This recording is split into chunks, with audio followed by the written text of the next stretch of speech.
ስቅጥ ፍምስ አዶናይ ዛሬ ጉዶና ነበር። ምንም ማድረግ አልችልም። እንግዲህ እያጠፋሁት ነው። አረንጓዴ ቢጫ ቀያችን የሚያኮራ አረንጓዴ ቢጫ ቀይ። በነገራችን ላይ ኮሜንት እያደረጋችሁ ተመልክታችኋል አይደል? አረንጓዴ ቢጫ ቀዩን ተቀባ ብለው አገጩን ቆርጠው ሊያነሱለት ይመስል ነበረ ትግላቸው። ባንዲራ ካላወለቅሽው አትገቢም አሉ። ጣይ ነው ያሉኝ። አልጥልም። ለምን እንደተቃጠለ ልንገራችሁ። ስሙ ይበደም። ተው፣ ለቅሶ አይለቀስም፣ ነውር ነው። ታቦት ፊት ምስጋና ልልታ ነው እንጂ እንባ የለም። ዛሬ አርሴማን ቅድስት አርሴማን ለቅሶ ድረሷት ነው የምንለው። እንግዲህ አሩሲ ማለት እንደዚህ ኦርቶዶክሳውያኖቹ የጸዱበት፣ ኦርቶዶክሳውያኖቹ የተገደሉበት፣ ኦርቶዶክሳውያኖቹ መንግስት አላቃችሁም ያላቸው፣ መከላከያ አልደርስላችሁም፣ ፖሊስ አላቃችሁም ጫፍጭፏቸው ተብሎ ፈቃድ የተሰጠበት የአሩሲው ሞት፣ የህዝብ መፈናቀል፣ የጎንደር የጎጃም እልቂት ደንታ የሌለው ባለ ጊዜና አእምሮን የተነሳ እግዚአብሔር ማስተዋሉን የወሰደበት የመንግስት አካል አጥታ እስካሁን ችላ መባሏ ከቤተ መንግስት ጀምሮ ቤተ ክርስቲያን እንድትከፈል በዘር በቋንቋ በትንትኗ እንዲወጣ የተፈቀደ ሂዱ አድርጉ ተብሎ አበል እየተቻለ መኪና ነዳጅ እየተሞላ ሆቴል ጥሩ ቦታ እንዲያርፉ ጥበቃ እንዲደረግ በቃለ ጉባኤ ተይዞ የታዘዙ ነው የሚመስለው። አሁን ለዚህ ነው እነሱ በቃ ዳንኤል ክብረት ንስሐ ገብቷል ትክክል አይደለም የሚሉት ማለት ነው። ግራኛ አህመድ በጣም ጻድቅ ነበር፣ በጣም ቅዱስ ነበር አለ። ብንሰርቅም ባንሰርቅም እንኳን ክርስቲያን ነው መሬት እንኳን ኦርቶዶክስ ነው። ሰብስክራይብ ምንድነው የማታደርጉት? ለምንድነው የማታደርጉት? አሁን ማርኩ። እንግዲህ እያጠፋሁት ነው።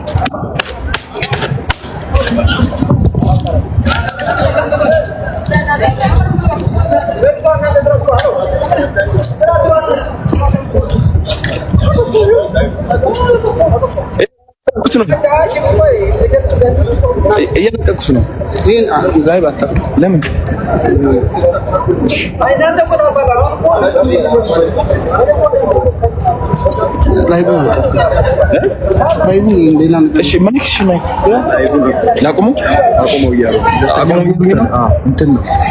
ስቅጥ ፍምስ አዶናይ ዛሬ ጉዶና ነበር። ምንም ማድረግ አልችልም። እንግዲህ እያጠፋሁት ነው። አረንጓዴ ቢጫ ቀያችን የሚያኮራ አረንጓዴ ቢጫ ቀይ። በነገራችን ላይ ኮሜንት እያደረጋችሁ ተመልክታችኋል አይደል? አረንጓዴ ቢጫ ቀዩን ተቀባ ብለው አገጩን ቆርጠው ሊያነሱለት ይመስል ነበረ ትግላቸው። ያሳዝናል። አንድ ነገር አስተውል ወንድም አዶናይ። አሁን ላይ ያው ታዋቂ ነህ፣ በየቦታ እየተጠራ ነው። ፍምስ ስግጥ ብለሃል። ሙሴ ሰለሞንና ጆን ዳንኤልን ግን አስታውሳቸው። እነዚህ ልጆች ታዋቂ በነበሩ ሰዓት ጋሻ ጃግሬያቸው አብሬያችሁ ልሁን ባያቸው ብዙ ነበረ። ችግሩ ሲገቡ ግን ያስታወሳቸው ሰው የለም እና ተጠንቀቅችን ጊዜ በጥንቃቄ እንድታልፋት። ባንዲራ ካላወለቅሽው አትገቢም አሉ። ይሄ መጪ ትውልድ ታሪክ ያንሳው ነው። አዎ ቤተሰቦቻችን ወላጆቻችን ያስተላለፉት እድሜና ጤና ወቅቱ ነው። አሁን ባንዲራ ካልጣላችሁ አትገቡም ተባለ። ታሪክ ያንሳው ነው። መጪ ትውልድ ታሪክ ያንሳው ነው የሚለው እኔ በበኩሌ። አዎ በዚች እድሜ ሞራሌ ተንቀሳቅሶ በደስታ መካፈል ሲመጣ እንዴት ይከለከላሉ? እንዴት ባንዲራ ይጣላል? ኬዙስ ምንድን ነው? የባንዲራ የሚጣልበት ኬዙ ምን እየሆነ ነው? ምንድን ነው? በምን ይፈታል ችግሩ? ኬዙን ያብራሩልን። ለምን እንደተጣለው ይብራራልን፣ ይግባን፣ እንወቀው። ማን ነው እንደሱ ያለው? ይኸው ፖሊሶቹ፣ ህግ አስከባሪዎቹ ፖሊሶቹ ማለት ነው። ፖሊሶች ናቸው አለኝ። ይኸው እዚህ አዎ ባንዲራ ይጣል ጣይ። አዎ እዚህም ያለም ጆሮዬ ላይ ያለንም ጣይ ነው ያሉኝ። አልጥልም። እንግዲህ አሩሲ ማለት እንደዚህ ኦርቶዶክሳውያኖቹ የጸዱበት፣ ኦርቶዶክሳውያኖቹ የተገደሉበት፣ ኦርቶዶክሳውያኖቹ መንግስት አላቃችሁም ያላቸው፣ መከላከያ አልደርስላችሁም፣ ፖሊስ አላቃችሁም ጫፍጭፏቸው ተብሎ ፈቃድ የተሰጠበት፣ በምድር ሰዎች የፈረዱባቸው ቦታው ነው። ቫይረሱ እንግዲህ በእግዚአብሔር እጅ ያለ ነው። እሱ ደግሞ እዚሁ አሩሲ ሲኖ አስኮ ወረዳ ሁልቆ ቀበሌ ውስጥ ገብቶ አሜ ሙሳ የሚባል ሰው፣ ሳኒ አህመድ የሚባል ሰው፣ ኢብራሂም ሐሚዶ የሚባል ሰው፣ አብዱራህማን በያን የሚባል ሰው፣ መሐመድ አብዲ አብደላ የሚባል ሰው፣ ሙላታ ኢብሮ የሚባል ሰው፣ ሁሴና ሙሜ የሚባል ሰው፣ ህፃን ሙማይና ሳና አህመድ የሚባል ሰው፣ ህፃን ማሪፍ ሙሐመድ የሚባል ሰው፣ በጥሪያ ከማል ሙሜ እና አሽሬፋ አደም የሚባሉ ሰዎችን ወደ 11 ሰዎች በሽታው ልክ ጂንካ ላይ እንደገደለው እዚህም ገድሏቸዋል፣ ሞተዋል። አሁንም ሌላው ተደብቋል። ያው ሞቱ እንዳለ ነው ማለት ነው። ወደ አዲስ አበባ ገብቷል። ጳውሎስ ሆስፒታል ከጳውሎስ ሆስፒታል እና ከፓስተር የጤና ኢንስቲትዩት የደረሰ መረጃ እንደሚያሳየው ከሆነ እኔ እንኳን 4 ሰዎች ተመርምረዋል። ሁለቱ አንድ ቀን ሞተዋል፣ 4 ሰው ሞቷል። ሰሞኑንም ተይዘዋል፣ እየሞቱ ነው። ሐኪሞቹም ያለምንም መከላከያ ቀን የሚሰሩት ሰዎች ማታ እየገባችሁ ስሩ እየተባሉ ነው። ከባድ ጭንቀት ውስጥ ገብቷል። በሽታው ተዛምቷል፣ ቫይረሱ ተዛምቷል በከባድ ሁኔታ። ነገር ግን ያንን ለመከላከል ተብሎ የሚደረግ ነገር የለም። ይሄ ለምንድን ነው የሚል ጥያቄ ጠይቃለሁ፣ እንደ አንድ ዜጋ ማለት ነው። ወይ ለምህላ ቢሆን ወይ ለዱዓ ቢሆን ሰዎች ወደ ፈጣሪያቸውን የሄዱት ፈጣሪ እንዳደረገ ያድርጋቸው ይባላል። እግዚአብሔርም ደግሞ ይሰማል ይባላል። ሱባኤ አይደለም ምን አይደለ፣ ህዝብን አጃምሎ ኮንሰርት ማዘጋጀት፣ ህዝብን አጃምሎ የታላቁ ሩጫ ብሎ ማዘጋጀት ምን ታሳቢ ተደርጎ ነው? ዓለም ደንግጦ ሀገራት ደንግጠው በሽታው ከባድና አደገኛ መድኃኒት የሌለው ነው እየተባለ ከኮረናም ከምንም የከፋ ነው እየተባለ የኦሮሞማው መንግስት ምን እንዳሰበ እግዚአብሔር ይወቅለት፣ ፈጣሪ ይወቅለት። በጣም ከባድ ነገር። በቀደምለት ማስተዋል የሚባል አዝማሪ በሚሊኒየም አዳራሽ ኮንሰርት አዘጋጅቷል፣ ቅዳሜ ዕለት ማለት እና የአሩሲው ሞት፣ የህዝብ መፈናቀል፣ የጎንደር የጎጃም እልቂት ደንታ የሌለው ባለ ጊዜና አእምሮን የተነሳ እግዚአብሔር ማስተዋሉን የወሰደበት ይሄ ጎረምሳ ህዝብ፣ ይሄ ጥጋበኛ ህዝብ፣ ይሄ የሰዶምና ጎሞራ ዘመን ልቦና የተሰጠው ህዝብ የሚያደርገውን ማየት ትችላላችሁ።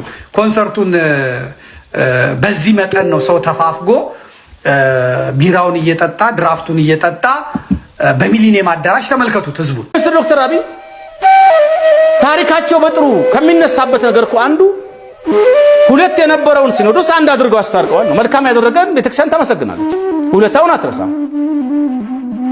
ስለዚህ አንተ እዛ አንተ እዚያ አትሂድ፣ አንድ አይነት ታቦት ይዘን አንድ አይነት ዶግማ ቀኖና እያለን የሀገር ቤት የውጭ ገለልተኛ ተብላ ቤተክርስቲያን ለብዙ ዓመታት ስትፈተን ነበር። ያንን ግን እሳቸው መጥተው አስታርቀው በራሳቸው አውሮፕላን አምጥተው አስታረቁ። እሰይ ደስ አለን። ቤተክርስቲያንም ቅኔ ሰጠች፣ አወደሰቻቸው፣ መወድስ ሰጠች፣ አጨበጨበች፣ እልል አለች። ቅዱስ ፓትርያርኩ ብፁዕ ቅዱስ አቡነ ማትያስ ወደ መንበር ፓትርያርክ ጠርተው ከቀዳማዊት እመቤት ዝናሽ ታያቸው ጋር የክብር ካባ ቤተክርስቲያኗን በመወከል ሸለሙ። ቅዱሱን መጽሐፍ በወርቅ የተለበጠውን በክብር ሰጡ። አክብረህናል እናከብርሃለን ነው። ታዲያ ቤተክርስቲያን በዚህ ደረጃ አክብራ በዚህ ደረጃ ቦታ የሰጠችው ጠቅላይ ሚኒስትሩ ትናንት የተመሰገኑበትን ኢትዮጵያን አንድ አደረጉ ቤተክርስቲያን አንድ አደረጉ ተብሎ የተጨበጨበላቸውን በታሪክ መዝገብ ስማቸው የተጻፈላቸውን ለኖቤል ሽልማት በተወሰነ ፐርሰንት አስተዋጽኦ ያደረገው ይህን የኢትዮጵያ ኦርቶዶክስ ተዋሕዶ ቤተክርስቲያን አንድነት በሳቸው መንግስት ስር በሳቸው አስተዳደር በሳቸው ካቢኔ በሳቸው ሚኒስቴሮች ስር ዋና ጠቅላይ አዛዥ ሁሉም ነገር እሳቸው ሆነው ለምንድን ነው ዝም ያሉት?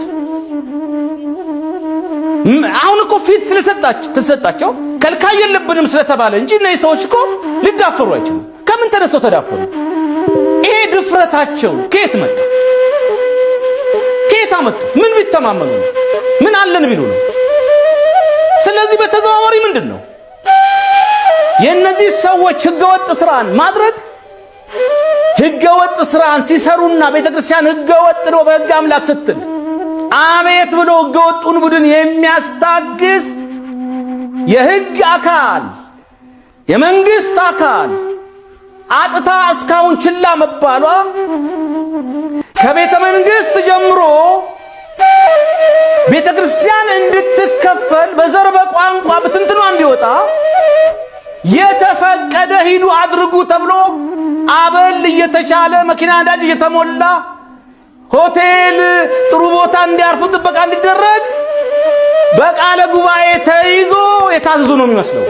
ዛሬ የዋሃቢ እስላሙ የአብይ አህመድ ገረድ ሲሆን አሽከር ሲሆን ያሳደገችዋን ቤት የታሪኩን ገልብጦ መጥቶ አይ እሱ አይደለም እሱ ጻድቅ ነው እሱ ኢትዮጵያዊ ነው ኢትዮጵያን በጣም ይወዳታል። አሁን ለዚህ ነው እነሱ በቃ ዳንኤል ክብረት ንስሐ ገብቷል ትክክል አይደለም የሚሉት ማለት ነው። አመሰግናለሁ። ተው ወደዛ አታምጣብኝ። እኔ ማንሳትም ስለሱ አልፈልግም። አሁን እግዚአብሔር የእጁን እግዚአብሔር ብድራቱን ይክፈለው። ምንም ማድረግ አይቻልም። እሱን አሁን እንደዚህ ነው ማለት አይቻልም። ይጠይቀዋል እኮ እዛው ማህበረ ቅዱሳን ያሳተመው ከዚህ በፊት የተናገርኩትን በሙሉ የኔ ኃላፊነት አይደለም ማህበረ ቅዱሳን ነው አለ። ማህበሩን ሊያስመታ ማለት ነው። እሱ ጽፎ የመሰረተው ማህበር ላይ ግራኝ አህመድን እውነተኛውን ሶርስ ምንጭ ጠቅሶ ጽፎ ከጨረሰ በኋላ አሁን ለስልጣን ለሆዱ ሲባል እኔ ከዚህ በኋላ የሚታተመውን ቢያስተካክሉ ያስተካክሉ፣ እኔ ግን በቃ ግራኝ አህመድ በጣም ጻድቅ ነበር፣ በጣም ቅዱስ ነበር አለ። ለዚህ ነው አሁን እስላሞቹ ሙጂባቢኖ ምን አለ? ከዳንኤል ክብረት ጋር አብረን እንሰራለን አሁን አለ። አለቅ የኛ ሆኗል አለ። የኛ ሆኗል አለ። እሱ በዚህ መጠን ነው የሚዘጋጁት። ይሄ ኡስታዝ ነው ደግሞ ተመልከቱት። ቤቴል ያለው የእስልምና ጣቢያ ውስጥ የሚያስተምር ነው። ስሙት የሚለውን ማለት ነው። ኡስታዙ ታውቁታላችሁ። ይሄ ሁሌ የሚናገረው ሰውዬ አዳምጡት። ይሄ ሀገር የኛ ነው። የስያሜው ጉዳይ ኢንሻአላህ ስህተት ከሆነና መስተካከል ካለበት ሌላ ጊዜ ሊስተካከል ይችላል። ምድሪቷ ግን የኛ እንጂ የሌላ የማን አይደለም። በቀዳሚነትም እኛንን ታሪካዊ ማረጋገጫም ካስፈለገ በሞራል እንኳን የነሱ እንዲሆን አንፈቅድላቸውም። የታሪክ ምስክር የላቸው፣ የሃይማኖት ምስክር የላቸው፣ ሞራል እንዲኖራቸው እንኳን ሊገባቸው አይችልም። ስለዚህ በዚህ በሀገራችን ላይ ድርድር አያስፈልግንም። የኛ ኢትዮጵያዊነት ወይም ደግሞ ሀበሻነታችን የሌላ ሰው ምስክርነት እስኪመጣ ድረስም አይደለም፣ አንደራደርም። እውቅና እስኪሰጡንም ድረስ አንፈልግም። ሀገሪቷ የኛ ለመሆኗ ጥርጥር እስከሌለን ድረስ እንስራ፣ እንንቀሳቀስ። አንዳንድ ጊዜ ሞራሉና ስሜቱ ሲሞት ሀገራዊ ስሜት ሳይኖረው ሰው ምን አስጨነቀኝ ይላል። ድሮም የካፊር አገላጭ ይሄን ሀገር ለቆ መውጣት ነው እንደሚሻለው። ለምን መካሄድ ጀምሩም ይላል። በቃ ሞራሉ ይሞታል። ስለዚህ በሀገሪቱ ጉዳይ በኢኮኖሚውም በፖለቲካውም መስክ በቃ አይጨነቅም። ለምን የሱ አይደለችና ሀገሪቷ የካፊሮቹ ማለች አሳልፈው ሰጥቷል ማለት ነው። ለምን ማን የሰጣቸው? ለነሱ የታሪክ ምስክር የላቸው፣ የሃይማኖት ምስክር የላቸው፣ ወይ ደግሞ ሌላ ምን? በሞራል እንኳን የነሱ እንዲሆን አንፈቅድላቸውም። በሞራል እንኳን ሞራል እንዲኖራቸው እንኳን ሊገባቸው አይችልም። የኛ ነው ሀገሪቱ። በቀዳሚነትም እኛንን ታሪካዊ ማረጋገጫም ካስፈለገ። ስለዚህ ኢንሻአላህ መስክ በቃ አይጨነቅም። አጥፋው አይደለም በእንትን በሞራል ደረጃ እንኳን በሞራል ደረጃ የኛ ሀገር ናት እንዲሉ አንፈቅድም። አሁን የሚቀየሩ ስሞች የኢትዮጵያ የሚለው ስም ይቀየራል፣ የኢትዮጵያ ሰንደቅ ዓላማም ይቀየራል ብለው ነው እየሰሩ ያሉት። አሁን በዚህ ምክክር ኮሚሽን በሚባለው የተነከረ ቡድን አማካኝነት አረንጓዴ ቢጫ ቀዩ የኢትዮጵያ ሰንደቅ ዓላማ ነው የኢትዮጵያ ስምም መቀየር አለበት፣ እኛን አያካትትም። አያችሁ፣ ምልክት እንዳይኖራቸው ሀበሾቹ ኦርቶዶክሳውያኑ እንዳይኖራቸው። ነገር ግን በቀደም የማሌዥያ ነው የምናምን ጠቅላይ ሚኒስትር መጥተው የተረኩት የኦርቶዶክሷ ሀገር የኦርቶዶክሱ ኪንግደም የነቢዩ መሐመድን ዘመዶች እገሌ የሚባለውን አስጠልለው ክርስትና በዓለም እንዲተርፍ ያደረገው ኦርቶዶክስ ነው ብለው ሲመሰክሩ አብይ አህመድ ያልተጻፈ ለምን ታነባለህ አይነት ነገር፣ እኛ እየሰራ ነው እኛ እያፈረስ ነው ያለው ነገር ሌላ ነው። አንተ እዚህ መጥተህ በቃ ጋብዝ ነው እንጂ ያልኩ የሌለ ተዘባርቃለህ አይነት ነገር አይኑን አጉረጥርጦ ከዛ ጋዜጠኞች እንኳን ኢንተርቪው እንዳያደርጉት በቃ ብሎ ጨብጦ እንደለመደው ቆሎ ሲያዘግነው የቡና ቁርስ ከርሞ ሄዷል። በሞራል ነው ማንፈቅድላቸው። ታሪክም የላቸውም አለ። በቃ እንፈጥረዋለን። በቃ ስትበሳጩ የካፊር ሀገር የክርስቲያን ሀገር ብላችሁ ወደ መካ ሄጄ እዛ ልሙት አትበሉ። ሀገር እናስለቅቃቸዋለን። ኤፍሬም እሸቴስ ምን ይላል? መደራጀት ያስፈልጋል፣ መከላከል ያስፈልጋል። በቃ ዝም እንበል፣ እግዚአብሔር ያውቃል አለን። እግዚአብሔር ሁሉን አልፈን አለን፣ ጌታ ሁሉን አልፈን የሉም ሞተዋል ሲሉ የሉም ጧፍ ትልቅ ያለ ለምን እንደተቃጠለ ልንገራችሁ።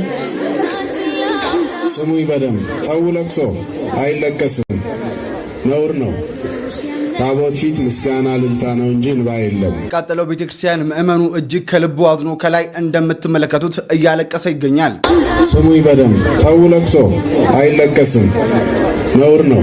ዛሬ ማለዳ ላይ የተቃጠለው የወይራ ሰፈር ሆዋተ ገነት ቅድስት አርሴማ ቤተክርስቲያን በተነሳ እሳት አደጋ ሙሉ በሙሉ መውደሙ ተነግሯል። ይህንንም ተከትሎ እንግዲህ በርካታ ምዕመን በቦታው በመገኘት መሪር ሀዘናቸውንም ገልጸዋል። እናም እነዚህ ምዕመናን ለማጽናናት በቦታው የተገኙት አንድ አባት እንደተናገሩት የተቃጠለበት ዋነኛውን ምክንያት ልንገራችሁ በማለት ፈጣሪ የተሻለውን እንድንገነባ አስቦ ነው በማለት ምዕመኑን አጽናንቷል። የእሳት አደጋው ምክንያትም የኤሌክትሪክ መስመር ብልሽት እንደሆነም ተነግሯል። እናም ከታቦቱ በስተቀር ሁሉም ንዋያተ ቅድሳት በሚባል ደረጃ በእሳት ተቃጥለው ወድመዋል። እናም ከተቃጠለው ቤተክርስቲያን ውስጥ የወጡት የቅድስት አርሴማ ቤተክርስቲያን ታቦታት የተለያዩ አባቶችና ምዕመን ፈጣሪን በዝማሬ እያመሰገኑ ታቦታቱን ወደ እጨጌ ዮሐንስ ቤተክርስቲያን አስገብተዋል። በስመ አብ ወወልድ ወመንፈስ ቅዱስ አሐዱ አምላክ አሜን። በመላው ዓለም የምትገኙ የኢትዮጵያ ኦርቶዶክስ ተዋሕዶ ቤተክርስቲያን ልጆች ያው መቼም በተለያዩ ሚዲያ እንደተመለከታችሁት እንዳያችሁት በዚህ በወይራ ሰፈር ገነተ ሰማይ ቅድስት አርሴማና መንበረ ብርሃን አቡነ እጨጌ ዮሐንስ ቤተክርስቲያን ህዳር 13 ለ14 ማንጊያ ሌሊት በተነሳው እሳት በጣም እንዳዘናችሁ እንደተከዛችሁ እናውቃለን። እኛም እስከዚች ደቂቃ ድረስ በብዙ ሐዘንና ለቅሶ ላይ ነው ያለነው።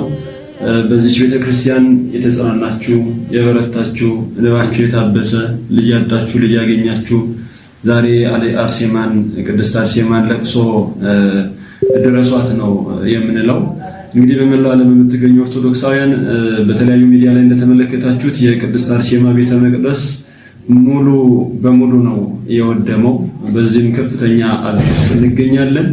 ስለዚህ የደብሩ ሰበካ ጉባኤ ደብሩ አስተዳደር አካላት ልዩ ኮሚቴ በመምረጥ ጊዜያዊ ማለት ነው ከነገ ጀምሮ በልዩ ሁኔታ ህንጻ ቤተክርስቲያኑ ይሰራልና በመላው ዓለም የምትገኙ ይህንን ሚዲያ በተለይ የምትከታተሉ የቤተክርስቲያን አገልጋያችን በሆነው እዚሁ በሚያገለግለው ወንድማችን ተገቢውን የሆነ አስተዋጽኦ እንድታበረክቱ ነው በቤተክርስቲያን ስም የምንማጸነው ማለት ነው። ስለዚህ በመላው ዓለም የምትገኙ ኦርቶዶክሳውያን አርሴማን ለቅሶ ደረሷት እዚሁ እየመጣችሁ ባላችሁበትም ሆናችሁ ለዚች ቤተክርስቲያን ሙሉ ለሙሉ በእሳት ቃጠሎ ለወደመችው ቤተክርስቲያን በእውነት ድጋፍ እንድታደርጉ በቤተክርስቲያን ስም እንማጸናለን። የእግዚአብሔር ሰላም ከሁላችሁ ጋር ይሁን። እግዚአብሔር ያጽናናን፣ እግዚአብሔር ያበርታን። እንደተከታተላችሁት ነው እንግዲህ ብፁዕ አቡነ ሕርያቆስ የአዲስ አበባ ሀገረ ስብከት ሊቀ ጳጳስ በቦታው በመገኘት ምዕመናኑን በተገቢ መንገድ አጽናንተዋል። እንግዲህ ይህ ቤተክርስቲያን ትንሽዬ መቃኞ ቤተክርስቲያን ነበረችና እንግዲህ የተሻለ ቤተክርስቲያን ደረጃውን የጠበቀ ዘመናዊ እንዴት አላችሁ? እንዴት ሰነበታችሁ? እንኳን ለቅዱስ ሚካኤል ሊቀ መላእክት በዓለ ክብር በሰላም በጤና ደረሰን አደረሳችሁ። እንኳን ለጾመ ማርያም ለጾመ ነቢያት በሰላም በጤና አደረሰን አደረሳችሁት። እንግዲህ ይህንን ቪዲዮ አንድ ሰው ነው የላከልኝ። በጣም በስፋት ብዙ ሰው አይቶታል። ብዙ ሰው አስተያየት ሰጥቶበታል።